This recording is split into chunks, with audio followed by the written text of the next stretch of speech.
The rain pounded the city like it held a grudge. In a forgotten corner of downtown, under a flickering street lamp, a single dad named Marcus crouched beside his daughter, holding a steaming cup of instant noodles, their only meal that day. He tucked the girl's threadbare hoodie tighter around her tiny frame. She was asleep, shivering. That's when she appeared, soaked, barefoot, and trembling, like she'd just escaped something horrible. Are you okay?" Marcus asked, startled. She shook her head, eyes hollow. "I haven't eaten."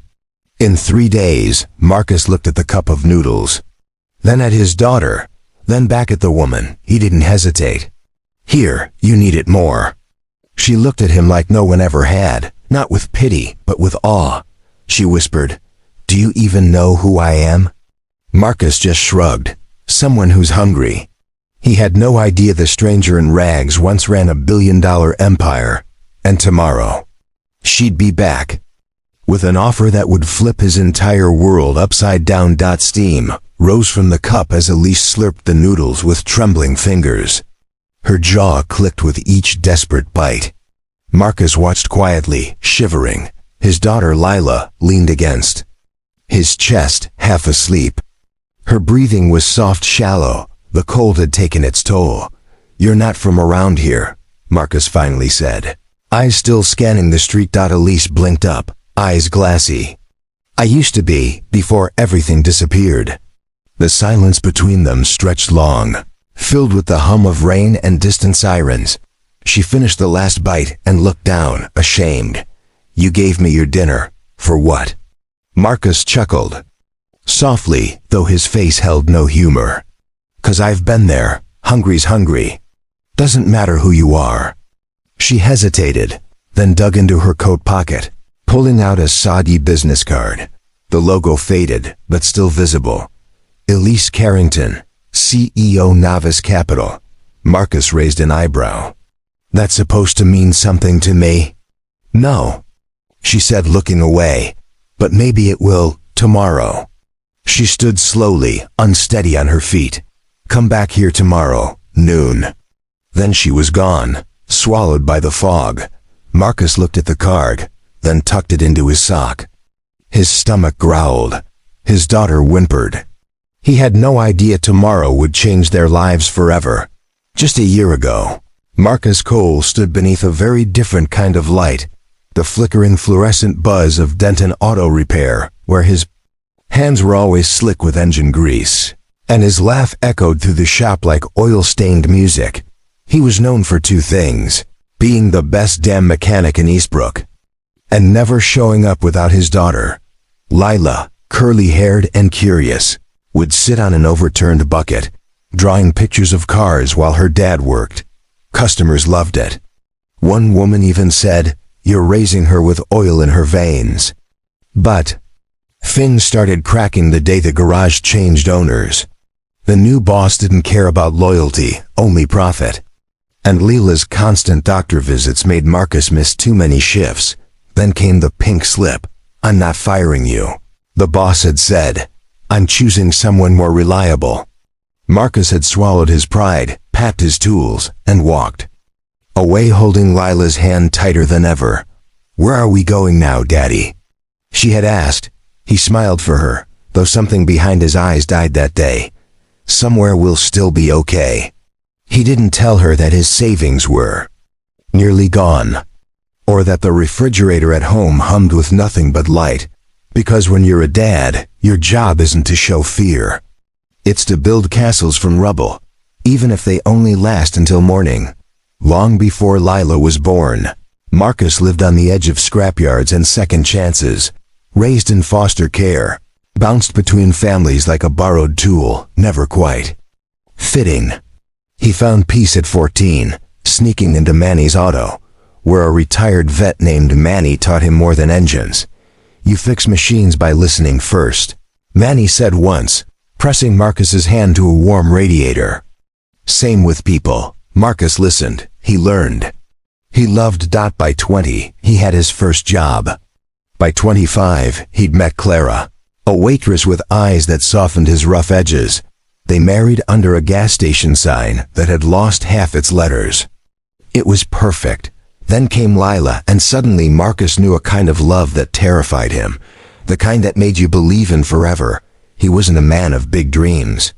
He just wanted steady work, warm meals, and a roof that didn't leak. For a while he had all three, but love, like engines, can rust if you don't take care of it. Clara began pulling away after Lila's second hospital visit.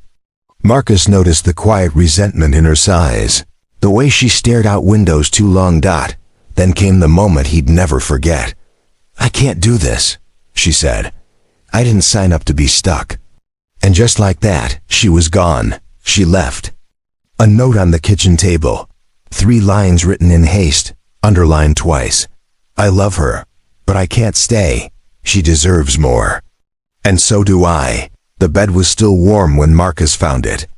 Lila's stuffed animal, a half-ripped raccoon, lay near the door like a witness. He didn't yell, didn't cry. He made toast for Lila, brushed her curls, took her to school like nothing had changed.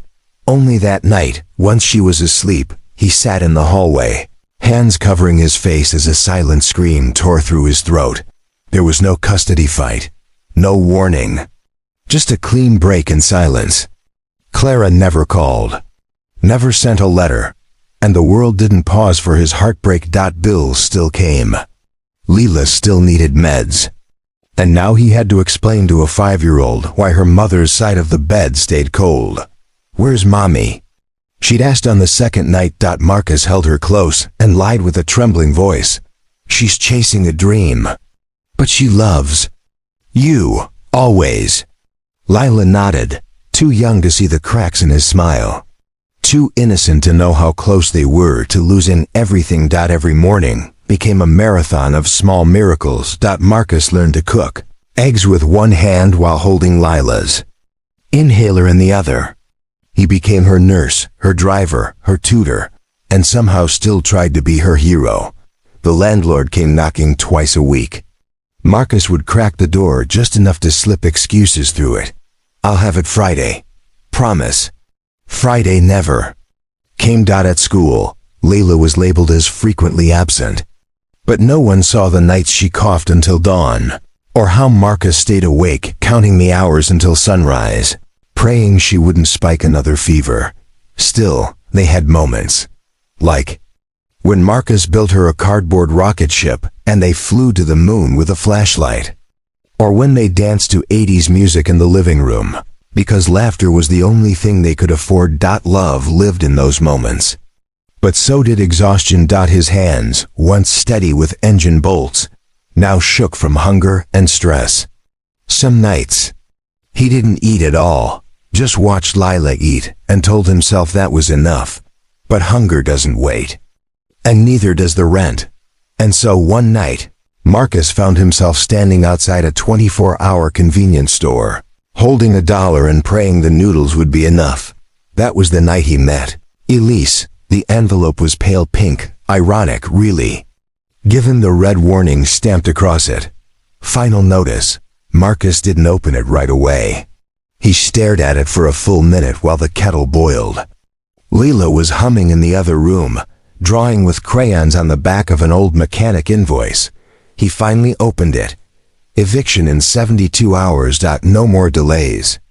No more negotiations. He ran his fingers over the crease in the paper, heart thudding like a stalled engine. The fridge held 2 eggs and a half carton of milk. The bank account was negative. His pride was already bankrupt. He dialed every old contact, even the ones who'd stopped taking his calls. One guy offered $50 to clean out a junked trailer. Marcus took it. He scraped together $12 and bought milk, bread, and 1 cup of noodles. "Daddy, are we poor?" Lila asked that night. He smiled. "We're just between adventures." But when she slept, he curled up on the floor beside her, holding the eviction letter like it could somehow burn itself away. Her smile was practiced, the kind that didn't reach her eyes. Miss Devereaux, the child protection agent, arrived, unannounced on a rainy Thursday, holding a clipboard and a plastic smile. Marcus opened the door. Shirt stained with oil, Lila in his arms, coughing softly into his neck. "I'm just here for a routine welfare check," she said, stepping in. Without waiting, Marcus wanted to slam the door. "But you don't argue with the system when your world is made of glass." She looked around, lingering on the chipped paint, the stack of unpaid bills, the space heater buzzing in the corner. "I see you've been behind on rent," she noted. Scribbling, Marcus bristled. "I'm not perfect, but my daughter is safe. She's fed. She's loved." Ms. Devereaux didn't respond. Just bent down to Lila's level. "What's your favorite thing to do with Daddy?" Lila blinked. "We fly to the moon in a box." The caseworker offered another synthetic smile. "Cute." After she left, Marcus collapsed into the couch, hands trembling. The walls felt closer, the air heavier. He wasn't afraid of losing his pride anymore. Now he was terrified of losing Lila. The next morning, Marcus put on his only clean shirt, borrowed a tie from his neighbor, and walked miles to apply for a job at another garage. The manager looked him over, grease-stained hands, sunken eyes, and frowned. "Gaps in your employment," he said, and ... "A misdemeanor?" Marcus nodded. "I was 17. A fight. Stupid mistake. Haven't had so much as a parking ticket since." The manager sighed. "I'm sure you're a good man, but I have 15 other applicants. No room for risks." Risk, that word followed Marcus out the door like a shadow. He applied at 3 more places. No one called back. By sunset, he was back home, staring at a broken toaster and wondering if he could get a refund on something he bought 4 years ago. Then Lila asked, "Did you find a job, Daddy?" He forced a smile. "Almost." She hugged him. "You always do." He held her tighter than usual that night, because he wasn't so sure anymore. 3 months before that rainy night, Elise Carrington stood on the 54th floor of the Novice Capitol building, wearing heels that cost more than Marcus's rent, and watching her empire crumble. A scandal had erupted, a CFO accused of fraud. Elise had no knowledge, but the media didn't care. Carrington's fall trended within hours that the board didn't want truth. They wanted a scapegoat. She gave them none. "I built this from scratch," she whispered during her final meeting. "I gave it my life." But the men in tailored suits didn't flinch. "You're a liability now," one said. She signed the severance papers with shaking hands, then walked out of the building with no job, no home, and a name that now meant nothing. She tried sleeping in hotels, then motels, then shelters. The farther she fell, the more invisible she became, until one day, she sat beneath a flickering street lamp, half-starved, and a stranger gave her food without asking who she was. That man didn't need a resume. He just saw her. The clip was only 20 seconds long. Teenager across the street had filmed Marcus handing the noodles to Elise under the street lamp. The caption read, "Homeless dad gives last meal to crackhead CEO." Eastbrook is wild. The video blew up overnight. People laughed, commented about Marcus's hobo fit, mocked Elise's ruined hair and filthy coat. No one cared about the kindness. Marcus didn't even know it had gone viral. Not until he tried to sell old tools at a pawn shop, and the clerk said, "Hey, you're that noodle guy." He blinked. "What?" The clerk turned the phone screen toward him, playing the video. Marcus watched himself, hunched, wet, vulnerable, framed as a joke. "Damn," the clerk said. "Internet's loving this. Got a GoFundMe yet?" Marcus didn't respond. He grabbed the tools and left. That night, Layla saw him pacing in the hallway. "Are you mad?" she asked. He shook his head. "No, just tired." But truthfully, he was humiliated. He had given a stranger everything, and the world turned it into a punchline. Marcus returned to the same bench the next day, unsure if Elise had just been a dream. The street lamp buzzed. The sidewalk was empty. Only the cold kept him company. Then he saw it. tucked beneath a rock on the bench, a folded napkin. I meant what I said. Noon. Tomorrow. Please come. Scrawled next to it was a name. Elise Carrington. He almost laughed. The woman from last night couldn't possibly be the Elise Carrington who once graced Forbes, still. He held the note like it was something sacred. Or maybe dangerous. He slipped it into his pocket, heart racing. Back home, he tucked Layla in and stared at the ceiling for hours. Why him? Why would someone like her come back? And more importantly, what could he possibly have that someone like her needed? Marcus arrived early, wearing his best jeans and a clean shirt that still smelled faintly of motor oil. The diner was almost empty, just a few tired souls nursing coffee cups. Then she walked in. Hair tied back, makeup subtle, a black coat that fit like armor. She looked completely different. Elise spotted him and smiled. The first genuine smile he'd seen in days. You came, she said, sliding into the booth across from him. He nodded, unsure of what to say. A waitress brought 2 plates, steak, mashed potatoes, hot rolls. Marcus blinked. Is this a trick? He asked. No, Elise said softly. It's a thank you. They ate mostly in silence. Then she said, I lost everything, Marcus. But yesterday reminded me that not all people do. He lowered his fork. I didn't do it for payback. I know. She slid an envelope across the table. Inside, cash, a prepaid phone, a room. Key. Marcus stared. Why me? Elise leaned forward. Because you gave without asking. And I need people like that. Not suits. Not leeches. He looked at her, uncertain. She added, this isn't charity. It's step 1. 2 days later, Elise appeared at Marcus's doorstep. Not the diner, not the alley, his home. Marcus blinked at her silhouette. Behind her, a black town car idled in the rain.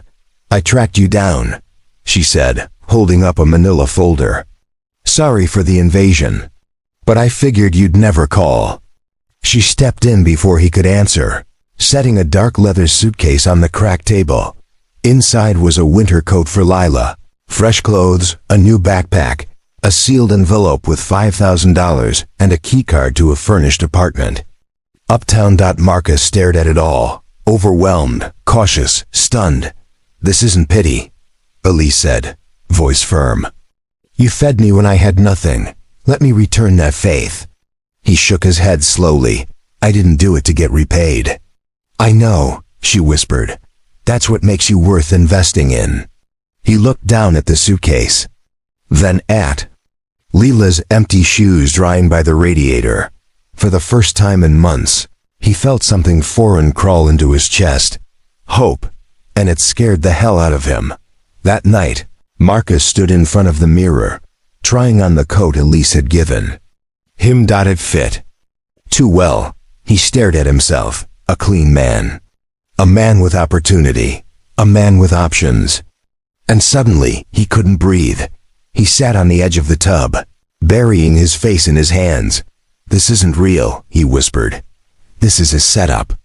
People like me don't get lifelines, we get used. The door creaked open. Lila patted in, rubbing her eyes. Daddy? She asked softly. Are we moving? He looked up, eyes red. Do you want to? She nodded sleepily. Only if you come. 2. He let out a long breath. And then he laughed. A broken, hopeful, scared kind of laugh. Yeah, kiddo. I'll come too. A week later, Elise met Marcus at a renovated community center in Midtown. It buzzed with soft construction noise and the smell of fresh paint. She handed him a folder. Inside was a contract. Novice collapsed.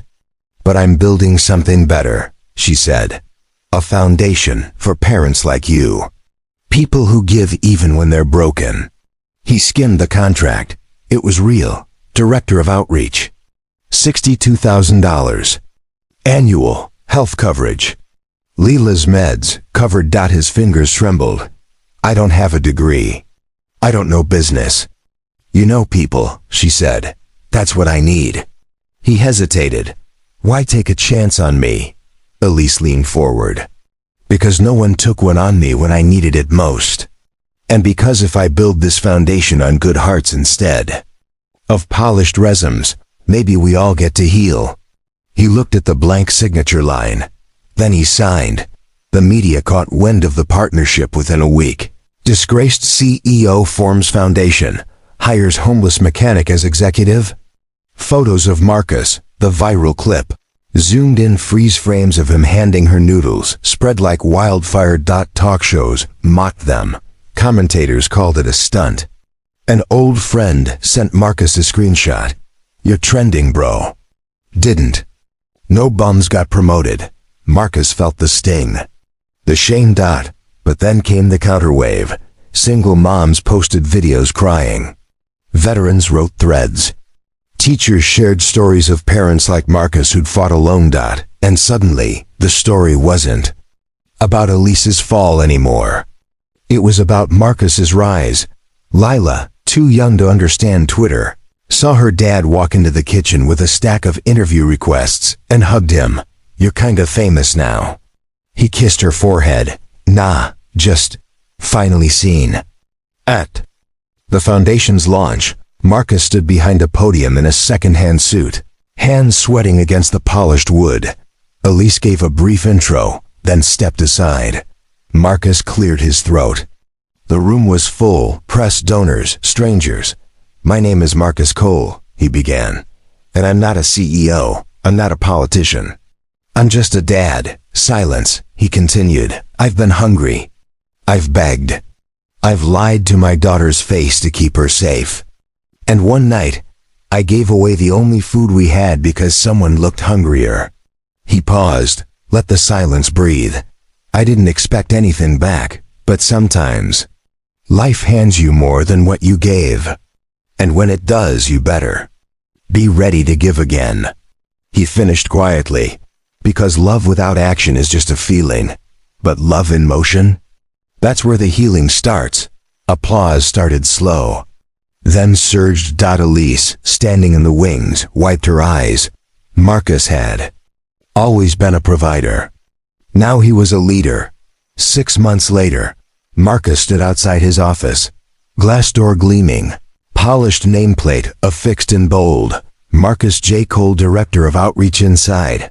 A team waited. Young interns, former addicts. Single parents, fighters, people like him. Leela sat in a beanbag in the corner, coloring.